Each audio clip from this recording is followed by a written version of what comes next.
Hey guys, and welcome back to this channel. In this video, I'll be showing you guys how you can get the Cinnamoroll stickers in Heartopia.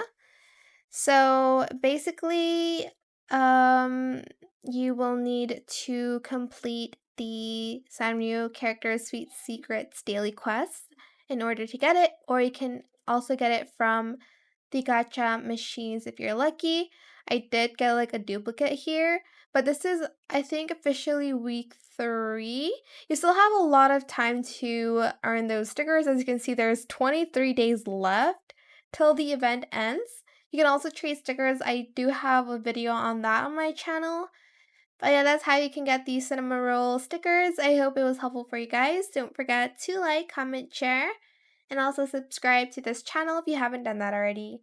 If you have any more questions about this video, just leave it in the comment section down below. I'll try my best to answer them all for you guys. And if you found this video helpful, please click the thanks button as well. Thank you so much for watching. Bye!